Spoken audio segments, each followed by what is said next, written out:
মজলিস আমরা অনেক সময় এই বাচ্চাদেরকে মাদ্রাসায় দেই বিভিন্ন নিয়তে, কিন্তু আজকে আমি আপনাদের অনুরোধ করব নিয়তটাকে খালেজ করি যে মাদ্রাসায় বাচ্চাকে দিয়েছি কেবলমাত্র শুধুমাত্র আল্লাহকে খুশি করার জন্য। এইভাবে নিয়ত করা যায় না ইনশাআল্লাহ?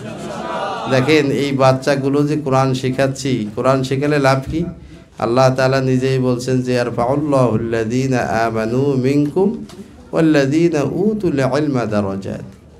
যারা ঈমানদার, ঈমান আনার সাথে সাথে যাদেরকে শরীয়তের এলমে দ্বীন যাদেরকে দেয়া হয়েছে, এলমে দ্বীনের মতো মহামূল্যবান সম্পদ আল্লাহ তাআলা যাকে দিয়েছেন তার মর্যাদাকে আল্লাহ তাআলা বুলন্দ করে দেন। সুবহানাল্লাহ।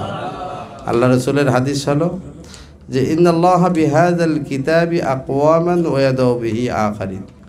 আল্লাহ তাআলা এই কিতাব তথা কুরআন, এই কোরআনের মাধ্যমে অনেক সম্প্রদায়ের মর্যাদাকে সমুন্নত করেন, আবার এই কোরআনের কারণে অনেককে একেবারে হীনতর করে দেন, অপদস্থ করেন। যারা কোরআন শেখে, কোরআন শিখায়, কোরআনের বিধিবিধান অনুযায়ী আমল করে, কোরআনকে মহব্বত করে, কোরআনি বিধান প্রতিষ্ঠার জন্য মেহনত মুজাহাদা করে অন্তর থেকে, আল্লাহ তাআলা এদেরকে সম্মানিত করেন, এদের মর্যাদাকে সুপ্রতিষ্ঠিত করেন, মর্যাদা দুনিয়াতেও আখিরাতেও। আর যারা কোরআন শেখে না, কোরআন শিখায় না, কোরআন শিক্ষাকে পছন্দ করে না, কোরআন প্রতিষ্ঠার মেহনতে শরিক তো হয় না, বরং যারা মেহনত করে তাদের এই মেহনতকে পর্যদস্ত করার জন্য, বন্ধ করে দেওয়ার জন্য আপ্রাণ চেষ্টা করে, এই সমস্ত মানুষ তারা ধ্বংস হয়ে যায়। আমাদের ইদানিং সহজ একটি কথা অনেকেই আমরা বলি, খুবই আফসোস হয়, যেই আফসোসটা অন্য কারণে হওয়া উচিত ছিল। মাদক মানুষকে একেবারে ধ্বংস করে দিচ্ছে, কিন্তু এই মাদক নিয়ে যতটুকু আফসোস হওয়া দরকার তার চেয়ে বেশি আফসোস হয় ম্যাক্সিমাম মানুষ এই কথাটা বলে, অনেক মাদ্রাসা হয়ে গেছে এলাকায়, মাদ্রাসা মনে হয় কেমন বড় একটা বিপদ। আসলে মাদ্রাসা বেশি হওয়া কি বিপদ? বিপদ না, না এটাও আমরা অনেকে হয়তো না বুঝে না বলছি। আমি একটু উদাহরণ দিলে বুঝে আসবে, হয়তো আবেগে বলছি যে না, কিন্তু আসলে এই মাদ্রাসাগুলো আমাদের জন্য কত উপকারী দেখেন। আমাদের বাঁচার জন্য অক্সিজেনের প্রয়োজন কিনা বলেন? পৃথিবীতে একটা মানুষ বা প্রাণী বেঁচে থাকার জন্য সবচেয়ে বেশি প্রয়োজন সেটা হলো অক্সিজেন। পানি পান না করেও মানুষ দীর্ঘ সময় বেঁচে থাকতে পারে, 1 দিন 2 দিন 5 দিনও হয়তো থাকতে পারে, প্রাণী বেঁচে থাকতে পারে।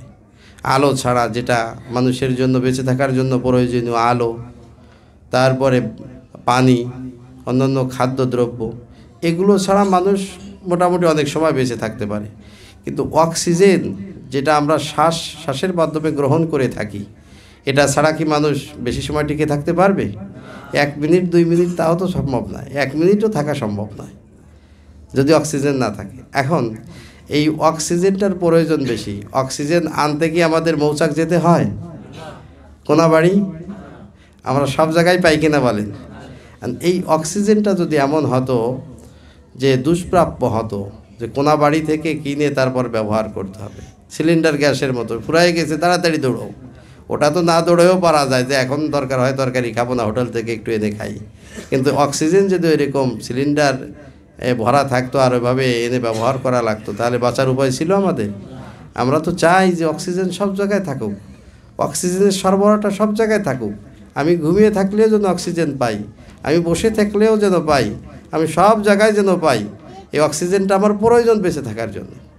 তো বেঁচে থাকার জন্য অক্সিজেন যতটুকু প্রয়োজন, জাহান্নাম থেকে বাঁচার জন্য ঈমানের তার চেয়ে বেশি প্রয়োজন। যার ঈমান নাই তার জান্নাত নাই। ঈমান যদি থাকে তাহলে সে জান্নাতে যেতে পারবে। ঈমান না থাকলে অন্যান্য যত আমলই করুক না কেন, সমস্ত মানুষের ভিতরে ভালো এবং মন্দ দুটো গুণ থাকে, সব জিনিসের ভিতরে। মুফতি তাকি উসমানী দামাত বারকাতুহুম উনি বলেছেন যে সমস্ত খারাপ জিনিস যেগুলো, ব্যক্তি হোক বস্তু হোক, তার ভিতরে ভালো কিছু গুণ আছে। যত ভালো ব্যক্তি হোক না কেন, যত ভালো বস্তু হোক না কেন, তার ভিতরেও খারাপ কিছু গুণ আছে। আল্লাহ তাআলা জগতে যা কিছুই তৈরি করেছেন, ভালো এবং মন্দ, কম আর বেশি উভয়টার সংমিশ্রণে ব্যক্তি এবং বস্তুকে সৃষ্টি করেছেন। তাহলে আল্লাহ সুবহানাহু ওয়া তাআলা আমাদেরকে এই যে দুনিয়াতে পাঠিয়েছেন, সমস্ত মানুষের ভিতরে ভালো গুণ আছে। আমরা যাদেরকে ডাকাত বলি, যাদেরকে ছিনতাইকারী বলি, সন্ত্রাস বলি, তাদের ভিতরে ভালো কিছু গুণ আছে। যদি না থাকবে তাহলে তারা সন্তানদেরকে কেন আদর করেন, পিতামাতাকে কেন শ্রদ্ধা করেন, নিজ সন্তানকে পরিবারকে খাওয়ানোর জন্য অন্যকে হত্যা করে, অন্যের পকেট বেড়ে নেয়। অবশ্যই আমার প্রতিও যদিও সে নির্দয়তার পরিচয় দিতেছে, কিন্তু তার সন্তানের প্রতি ভালোবাসা থাকার কারণে সে আমাকে হত্যা করছে, আমার পকেট থেকে টাকা দিচ্ছে। তার ভিতরে মায়া আছে, ভালোবাসা আছে। অনুরূপ কিছু ভালো মানুষের ভিতরেও কিছু খারাপ গুণ থাকবে, এটাই স্বাভাবিক, এটা থেকেই থাকে। তো কাফের মুশরিক তাদের ভিতরেও ভালো গুণ আছে, কিন্তু এই ভালো গুণ ঈমান না থাকার কারণে ফলপ্রসূ হবে না, কোনো কাজে আসবে না। ঈমান নাই, কোনো আমলের বিনিময়ে সে আখিরাতে পাবে না। তো ঈমান জাহান্নাম থেকে বাঁচার জন্য খুবই জরুরি। ঈমান না থাকলে জাহান্নাম থেকে অন্য কোনো পরিচয় দিয়ে বাঁচা যাবে না। তাহলে এই ঈমান, এটা কি কোনো বাজারে পাওয়া যায়? পাওয়া যায়? এই এলাকায় অনেক ফ্যাক্টরি আছে, কিন্তু কোথাও কি একটি ঈমানের ফ্যাক্টরি আছে? নেই, ঈমানের ফ্যাক্টরি নেই। ঈমান উৎপাদন করা যায় না, ঈমান আমদানি করা যায় না, ঈমানের গাছ লাগাইলে গাছে হয় না। তাহলে ঈমান কিসের নাম? বলে চর্চার মাধ্যমে ঈমান আসে। ঈমান আল্লাহ তাআলার উপরে বিশ্বাস, কিতাব সমূহের উপরে বিশ্বাস, এগুলো মৌলিক কথা, কিন্তু এটার বিস্তারিত বহুত কথা আছে। ঈমান আমরা আনয়ন করি, আমরা তো অনেক কিছু জানি যে ঈমান আনতে হবে, কিন্তু ঈমান যে নষ্ট হয়ে যায় কত কথার দ্বারা, এই জিনিসগুলো আমাদের জানা নাই। নামাজ ভেঙে যাওয়ার কারণগুলো আমাদের কম বেশি জানা আছে, রোজা ভাঙার কারণগুলো জানা আছে, অন্যান্য ইবাদত যেটা, ইবাদতগুলো কী কী কারণে নষ্ট হয়ে যায় এটার জ্ঞান আছে, কিন্তু ঈমান নষ্ট হয়ে যাওয়ার জ্ঞান আমাদের অনেকের নাই। অথচ ঈমান সবচেয়ে জরুরি, আর সেই ঈমানের শিক্ষা এই মাদ্রাসাগুলোতে দেওয়া হয়। তাহলে মাদ্রাসা বেশি হওয়া কি লাভ না ক্ষতি? যে ঈমান তো আমাদের সবার দরকার। ঈমান নাই তো কোনো পরিচয়, আল্লাহ তাআলার কাছে মুক্তির ব্যবস্থা নাই। তো যদি মাদ্রাসা শিক্ষা ব্যবস্থা জারি থাকে সত্যিকার অর্থে, ইখলাসের সাথে শিক্ষা ব্যবস্থা যদি জারি থাকে, যারা শিক্ষক তাদের ইখলাস যদি থাকে, যারা অভিভাবক তাদের ভিতরে যদি ইখলাস থাকে, যারা শিক্ষার্থী তাদের ভিতরে যদি ইখলাস থাকে, যারা এই মাদ্রাসাগুলো পরিচালনার দায়িত্বে থাকেন, সহযোগিতা করেন, তাদেরও যদি ইখলাস থাকে, তাহলে এই মাদ্রাসা থেকে ঈমান ছড়াতে থাকবে, ঈমানের আলো ছড়াতে থাকবে, মানুষ মোমেন হয়ে যাবে, ঈমানদার হয়ে যাবে। শিরক এবং কুফুরের যে অন্ধকার, এটা অন্তর থেকে দূরীভূত হয়ে যাবে। তাহলে শিরক এবং কুফুর যেটা মানুষকে জাহান্নামে নিয়ে যাওয়ার জন্য যথেষ্ট, আবাদান আবাদ শিরক এবং কুফুর যে মানুষকে জাহান্নামের আগুনে দগ্ধ করবে। আল্লাহ সুবহানাহু ওয়া তাআলা বলছেন যে পৃথিবীতে মানুষ যত গুনাহই করুক না কেন, ইন্নাল্লাহা লা ইয়াগফিরু আইয়ুশরাকা বিহি ওয়া ইয়াগফিরু মা দুনা যালিকা লিমান ইয়াশা। শিরক ব্যতীত আর যত বড় গুনাহ করুক না কেন, পাহাড় সম গুনাহ করলেও সেটা ক্ষমা আমি ইচ্ছে করলে করে দিতে পারি, কিন্তু শিরক নিয়ে যদি কেউ কবরে যায় তার গুনাহ ক্ষমা হবে না। তো এই শিরক থেকে বাঁচার জন্য শিরকের ইলম দরকার, শিরকের ইলম দরকার, এবং ঈমানের ইলম দরকার, কুফুরের ইলম দরকার। কুফুর কী কী কারণে হয়, এমনও কিছু কথা আছে যেটা অতি সাধারণ, সেই সাধারণগুলো যেটা আমাদের কাছে অতি সাধারণ মনে হয়, এমন কথাগুলো বললেও কুফুরি হয়ে যায়, ঈমান নষ্ট হয়ে যায়। যেমন ছোট একটি এক্সাম্পল দেই। আমরা অনেক সময় দাড়ি নিয়ে ঠাট্টা করি, অনেক সময় টুপি নিয়ে ঠাট্টা করি। এই দাড়ি এবং টুপি এটা সুন্নাত, তো দায়মি সুন্নাত। এই দায়মি সুন্নাত নিয়ে যদি কেউ ঠাট্টা করে, বা এর চেয়ে আদনা কোনো সুন্নাতও যদি হয়, এর চেয়ে ছোটো নিম্ন পর্যায়ের বা এর চেয়ে কম মূল্যের যদি একটি সুন্নাতও যদি হয়, সেটা নিয়েও যদি কেউ উপহাস করে, তাহলে তার ঈমান নষ্ট হয়ে যায়। এখন এই ইলম আমাদের জানা দরকার কিনা বলেন, আমাদের সন্তানদের জানা দরকার কিনা? যদি আমাদের জগতে যদি অর্থ উপার্জনের ভালো মাধ্যম নাও থাকে, তাহলেও আমাদের জীবন কষ্টে হলেও অতিবাহিত হয়ে যাবে। কিন্তু ঈমান যদি আমার না থাকে, তাহলে কি পরকাল আমাদের নষ্ট হয়ে যাবে না? তো পরকালের জীবনটা আমাদের সুন্দর করার জন্য ঈমানের শিক্ষা দরকার, আর সেই শিক্ষাটা আমাদের এই মাদ্রাসাগুলোতে দেওয়া হয়। মাদ্রাসার পঞ্চম শ্রেণীতে তালিমুল ইসলাম পড়ানো হয়। এই তালিমুল ইসলামের ভিতরে পঞ্চম শ্রেণীর বাচ্চারা, এর ভিতরে দেখবেন ইমানের বিস্তারিত কথা, কুফুরের সংজ্ঞা আছে, কুফুরের বিস্তারিত কথা, শিরকের সংজ্ঞা আছে, শিরকের বিস্তারিত কথা আছে, ইমানের বিভিন্ন শাখা প্রশাখার কথাগুলো আছে। এই ছোট বাচ্চারা এই বয়সে শিখে যায়। যখন তাদের উপরে অন্যান্য আমল তাদের উপরে পালন করাটা আবশ্যক হয়নি, সেই বয়স থেকে তারা ইমান, শিরক, কুফুর এ বিষয়ের এলম অর্জন করে তার থেকে বাঁচার জন্য সচেষ্ট হচ্ছে। সুতরাং এই মাদ্রাসা যদি ওই সফিপুরে একটা থাকে, তাহলে অত দূর যে শেখা কি ইমান বাঁচানো আমাদের জন্য একটু কঠিন হয়ে যাবে না? এই জন্য কাছাকাছি হওয়া। হ্যাঁ, তবে এটাও একটু জরুরি বিষয় যে মাদ্রাসা শুধু মানে দুনিয়াবি কোনো উদ্দেশ্যে দিচ্ছে কিনা এটাও দেখতে হবে। আসলে দিন শিখানোর জন্য যদি না দেয়, মাদ্রাসার বাহ্যিক সৌন্দর্য যতই বর্ধন করা হোক না কেন, যেটা বলছি মজলিসের সৌন্দর্য যতই থাকুক না কেন, ইখলাস না থাকলে এই মজলিসের মূল্য আল্লাহ তাআলার কাছে নেই।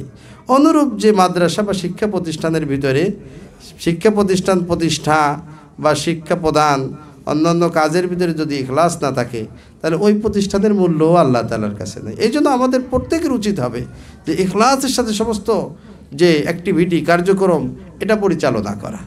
তাহলে এই মাদ্রাসাগুলো আমাদের জন্য খুবই উপকারী হবে।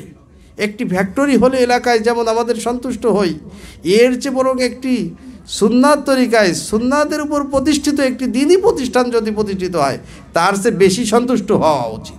কারণ একটা শিল্প প্রতিষ্ঠান একজন মানুষকে হয়তো আর্থসামাজিক উন্নয়নের জন্য অবদান রাখবে, কিন্তু একটি সুন্নাতের উপরে প্রতিষ্ঠিত দ্বীনি মাদ্রাসা মানুষের আখিরাতের জীবনটাকে সুনিশ্চিত একটি সফলতার দিকে আগায় নিয়ে যাবে। আর এই রকম যদি দ্বীনি প্রতিষ্ঠানের অভাব দেখা দেয়, তাহলে আমাদের আখিরাতটা অনিশ্চয়তার ভিতরে পড়ে যাবে। আমরা আমাদের সন্তান এরা দিন থেকে বঞ্চিত হবে, সহি দ্বীনি শিক্ষা পাবে না। আল্লাহ তাআলার প্রতি কিভাবে ঈমান রাখতে হয়, আল্লাহর প্রতি কুফুর হয়ে গেলে তার থেকে কিভাবে ফিরতে হয়, কোন কথাগুলো কুফুর, কোন কথাগুলো শিরক, কোন আকীদা বা বিশ্বাসগুলো কুফুরের সাথে সংশ্লিষ্ট, কোন আকীদা বা বিশ্বাসগুলো শিরকের সাথে সংশ্লিষ্ট, কোনটি বিদাত, কোনটি রুসুম, কোনটি কবিরা গুনাহ, এই বিষয়গুলোর যদি এলম না থাকে, তাহলে আমরা এই গুনাহ থেকে বাঁচবো কীভাবে? আর যদি বাঁচতে না পারি, গুনার ক্ষতি দেখেন এত বেশি যে আমাদের অনেক সময় ক্যান্সার হয়ে গেলে আমরা একটা জীবনের প্রতি আমাদের আগ্রহ নষ্ট হয়ে যায়, হতাশ হয়ে যাই যে আমার ক্যান্সার হয়েছে, হয়তো আর বাঁচা যাবে না। কিন্তু একটি গুনাহ ওই ক্যান্সারের চেয়ে বেশি মারাত্মক, বিপজ্জনক। কেন? যে একটা গুনাহ মানুষকে জাহান্নামে নিয়ে যাওয়ার জন্য যথেষ্ট। একটি মাত্র গুনাহ একজন মানুষকে জাহান্নামে নিয়ে যাওয়ার জন্য যথেষ্ট। সেখানে আমাদের ইলম না থাকার কারণে, আগ্রহ না থাকার কারণে আমরা কত শত সহস্র লক্ষ কোটি গুনাহ আমরা দিবানিশি করে যাচ্ছি। এই জন্য আমাদের সচেতন হওয়া উচিত। আমাদের সন্তানদেরকে দিন শেখাবো, নিজেরাও দিনের উপরে চলবো, এমনটি যেন আশা না করি যেমনটি করে হাদিসের ভিতরে আসছে। যদিও এটা উৎসাহ প্রদানের জন্য আল্লাহ রাসূল সাল্লাল্লাহু আলাইহি ওয়াসাল্লাম বলেছেন যে মেয়েটি কোরআনের হাফেজা হলো, একজন কোরআনের হাফেজ বা হাফেজা যদি হয়, তদনুযায়ী যদি আমল করে, আল্লাহ রাসূল সাল্লাল্লাহু আলাইহি ওয়াসাল্লাম বলেছেন মান ক্বারাআল কুরআনা ফাস্তাযহারাহু ফাহাল্লা হালালাহু ওয়া হাররামা হারামাহু আদখালাহুল্লাহুল জান্নাহ। যে কোরআনের হেফজ করবে এবং কোরআনের যে বিধিবিধান আছে তদনুযায়ী আমল করবে, শুধু হেফজ করলেই যথেষ্ট নয়। তবে প্লাস পয়েন্ট হলো যে সাধারণ মানুষ আমল করলে আবার এই ফজিলত পাবে না। কোরআনের হাফেজ যদি আমল করে, কোরআনের হাফেজ হয়ে যদি কোরআনে যেটা হালাল এটাকে গ্রহণ করেছে, কোরআনে যেটা হারাম হিসেবে বিবৃত হয়েছে সেটাকে বর্জন করেছে, এমনটি যদি করে, আল্লাহ রাসূল সাল্লাল্লাহু আলাইহি ওয়াসাল্লাম বলছেন যে আদখালাহুল্লাহুল জান্নাহ, আল্লাহ তাকে জান্নাতে প্রবেশ করাবেন। সুবহানাল্লাহ। শুধু তাকে জান্নাতে প্রবেশ করাই ক্ষান্ত হবেন না, বরং সে তার পরিবারের 10 জনকে সুপারিশ করে জান্নাতে নিতে পারবে। সুবহানাল্লাহ। কেমন 10 জন? দুনিয়াতে এমন পাওয়ার কার আছে যে আমাদের বাংলাদেশের সংবিধান মতে রাষ্ট্রপতির শুধু পাওয়ার আছে ফাঁসির আসামিকে তার ফাঁসি মওকুফ করে দেওয়া, যেটাকে অনেক সময় ওনাদের ভাষায় বলেন প্রাণ ভিক্ষা চেলে প্রাণ ভিক্ষা দেওয়ার অধিকার আছে। যদিও শরিয়াতে কিন্তু এরকম বিধান নাই, কিন্তু রাষ্ট্রীয় আইনে এটা আছে। তারপরেও রাষ্ট্রপতির এই ক্ষমতা থাকার পরেও যদি রাষ্ট্রপতি কোনো দাগী আসামিকে ক্ষমা করে দেয়, তিনি সমালোচনা তীরে বিদ্ধ হয়ে যান। মানুষ সমালোচনা করে, দেখো রাষ্ট্রপতি এই সুযোগটা পেয়ে একটা বড় দাগী আসামিকেও মাফ করে দিল, একজন সন্ত্রাসকে, হত্যাকারীকে ক্ষমা করে দিল। তো এই সুযোগটা শুধু রাষ্ট্রীয় আইনে রাষ্ট্রপতির আছে, আর কারণ নাই। কিন্তু আল্লাহ তাআলা দেখেন জাহান্নাম অবধারিত, তার মানে সে মুসলিম কিন্তু এত পাপ করেছে, জান্নাতে যাওয়ার তার সুযোগ নাই। এমন 10 জন ব্যক্তির ব্যাপারে তার সুপারিশ আল্লাহ তাআলা গ্রহণ করবেন। সুবহানাল্লাহ। তাহলে সন্তানদের কোরআনের হাফেজ বানাবো তো? এই একটি ফজিলতের জন্যই তো সব সন্তানকে কোরআনের হাফেজ বানানো যায়, দুনিয়ায় কিছু যদি নাও পায়। আরেকটি বিষয় হলো, অনেক সময় আমরা হীনমন্যতায় ভুগি যে কোরআনের হাফেজ আলেম হয়ে তারপরে জাগতিক ক্ষেত্রে অর্থনৈতিক দৈন্যদশায় তারা পড়ে যায়। এটার ক্ষেত্রেও আমাদের আরেকটু বিচক্ষণ হতে হবে। আর্থিকভাবে অসচ্ছলতা থাকলেও মানুষের আমল ঈমান ক্ষতিগ্রস্ত হয়। আল্লামা শামসুল হক ফরিদপুর রহমতুল্লাহ আলাইহি বলছেন যে কর্মহীন ধর্মশিক্ষা এবং ধর্মহীন কর্মশিক্ষা উভয়টি মানুষের জন্য ক্ষতিকর। কর্ম শিখেছে কিন্তু ধর্মের কোনো বালাই নেই, শুধু গাধার মতো খাটতেই থাকে, শুধু পয়সাই কামাই করতে থাকে। কামাসালির হিমারি হামিলু আসফার, গাধার মতো শুধু সম্পদের বোঝা বহন করতেই থাকে, তার ভিতরে ধর্ম নাই, এই জন্য হালাল হারামের বাজ বিচার করে। আর একটি হলো কর্মহীন ধর্মশিক্ষা, যে ধর্ম শিখছে কিন্তু কোনো কর্ম শেখে নাই। তো ধর্ম শিখে যখন কর্ম শেখে নাই, তখন সে মানুষের দ্বারে দ্বারে ঘুরে বেড়াবে, মানুষের কাছে তো হাত পাতবে, সে ছোট হবে। তার এই দামি যে জীবনটাকে সে মানুষের পায়ের তলে সে বিছিয়ে দেবে। এই জন্য আমাদের উচিত হবে, আমরা যারা সন্তানদেরকে পড়াচ্ছি, আমরা আল্লাহর সন্তুষ্টির জন্য পড়াবো। পাশাপাশি এটাও একটি বিষয় মাথায় রাখবো যে আমার এই সন্তানকে হাজারো হালাল পেশা আছে, আমি প্রয়োজনে সেই হালাল পেশায় তাকে সংযুক্ত করব। সেই হালাল পেশায় কর্ম করে খাবে, হালাল খাবার উপার্জন করে খাবে, এটাও তার জন্য ইবাদত হবে। কাসবুল হালালি ফারিদাতুম বাদাল ফারিদা, হালাল উপার্জন এক ফরজের পরে আরেকটি ফরজ। সুতরাং কর্ম করা, সঠিক কর্ম শিখিয়ে তাদেরকে হালাল কর্মে নিয়োজিত করা, এটা দোষের কিছু না। এই বিষয়গুলো আমরা মাথায় রাখবো। এরকম অগোছালো অনেক কথা আমরা বলে ফেলেছি এখানে। তো আমাদের মূল কথা হলো সর্বক্ষেত্রে আল্লাহ তাআলাকে সন্তুষ্ট করা, আর দ্বীনি কোনো কার্যক্রমের ভিতরে কোনো ত্রুটি না খোঁজা, হতাশ না হও। আল্লাহ রাসূল সাল্লাল্লাহু আলাইহি ওয়াসাল্লাম একটি কথা বলেছেন, যদি কোনো ব্যক্তি কোরআনের ইলম অর্জন করার পরে সে অন্য দুনিয়াদারের কোনো কিছু দেখে, দুনিয়াদারের জাগতিক শিক্ষিতদের ডিগ্রি, তাদের সম্পদ, এটা দেখে যদি সে তার এই শিক্ষাটাকে ছোট মনে করে যে হারে কেন কোরআনের হাফেজ হলাম, আমার অমুক আত্মীয় তো ডাক্তার হয়ে গেছে, আমার অমুক আত্মীয় তো ইঞ্জিনিয়ার হয়ে গেছে, সে এখন ব্যারিস্টার, সে এখন বিদেশে জব করে, প্রতিষ্ঠিত হয়েছে, কয়েকটি বাড়ি গাড়ির মালিক হয়েছে, আমি কি করলাম, এমনটি যদি হতাশা প্রকাশ করে, আল্লাহ রাসূল বলছে সে বড় নেয়ামতের নাশুকরিয়া করলো। কেন? পৃথিবীতে যত নিয়ামত আছে, এই কথাটি বদ্ধমূল হওয়া দরকার প্রত্যেকের হৃদয়ে, যে কোরআন শিক্ষার চেয়ে এর চেয়ে দামি আর কিছু হতে পারে না। আল্লাহ তাআলা যাকেই পছন্দ করেন তাকেই কোরআনের ইলম দান করেন, এই কথাটি হৃদয়ে বদ্ধমূল হওয়া দরকার, যে কোরআনের শিক্ষা এটা বড় দামি, সবাইকে আল্লাহ দেন না, মেধা থাকলেই কোরআন শেখা যায় না। এই জন্য যাকেই আমরা শিখাতে পারছি, বড় আল্লাহ তাআলার কাছে দিল খুলে শুকর আদায় করবো যে আল্লাহ, আমার মতো নাদান, আমার মতো পড়ে থাকা ব্যক্তিকে তুমি কোরআন শিখিয়েছো, আমার সন্তানটাকে কোরআন শিখিয়েছো, এটা তোমার দান। কোনো যোগ্যতাই আমাদের ছিল না, আমার সন্তানের ছিল না, আমারও ছিল না, বরঞ্চ আমার তো যে গুনাহ, এই গুনাহে তো আমি তো এর থেকে বঞ্চিত হয়ে যাওয়ার কথা ছিল। তুমি দয়া করে আমাকে কোরআন শিখিয়েছো, কোরআনের ইলম দিয়েছো, আমার সন্তানকে কোরআন শিখিয়েছো, কোরআনের ইলম দিয়েছো, আমার সন্তানকে কোরআনের হাফেজা বানিয়েছো, কোরআনের কারি বানিয়েছো, আলেম বানিয়েছো। এর চেয়ে বড় সম্পদ পৃথিবীতে আর কিছু হতে পারে না। আল্লাহ দয়া করছো তুমি আমার উপরে তুমি দয়া করছো। তুমি আমাকে শুধু টাকা দাও নাই, তুমি আমাকে শুধু জাগতিক কোনো পদপদবি দাও নাই, আমাকে তুমি বড় জিনিস দিয়েছো, সেটা হলো কোরআনের জ্ঞান দিয়েছো। এখন আমি তোমার এই কোরআনের ইলমের উপরে আমল করতে চাই, এই পথে চলতে চাই। আমি তোমার সন্তুষ্টি অর্জন করে, তোমার আরামের আবাসস্থল জান্নাতে প্রবেশ করতে চাই, তোমার আযাবের জায়গা জাহান্নাম থেকে বাঁচতে চাই। এইভাবে দোয়া করবো তো ইনশাআল্লাহ। নিজেরা আমল করব, পরিবারের সবাইকে, যারা সন্তান দিয়েছি 5 ওয়াক্ত নামাজি হতে হবে ভাই। সন্তানকে দিয়ে নিজেরা যদি নামাজ ছাড়া থাকি, গুনাহ করি, তাহলে আল্লাহ তাআলা অসন্তুষ্ট হয়ে আমার সন্তানকে কোরআনের হাফেজ আলেম নাও বানাতে পারেন। এই জন্য আমরা নামাজি হয়ে যাব। ঘরের নারীদেরকে পর্দা নিষিদ্ধ বানাবো, হালাল উপার্জন করব, হারামের ভিতরে যাব না। হালাল যদি অল্প হয় তার ভিতরে আল্লাহ বরকত দিবেন, হারাম যদি অনেকও হয় ওতে বরকত শূন্য হয়ে যাবে। এই জন্য হালাল উপার্জন করব, হারামের কাছে যাব না। মিথ্যা, ধোঁকাবাজি, প্রতারণা এগুলো একেবারে করবই না। কোনো মানুষের সাথে ধোঁকাবাজি, প্রতারণা এগুলো করবই না। অন্যের অত্যাচার, ক্ষতি এগুলো করবই না। সবার সাথে হাসি মুখে, খোলা মনে সবার সাথে ভালো ব্যবহার করব।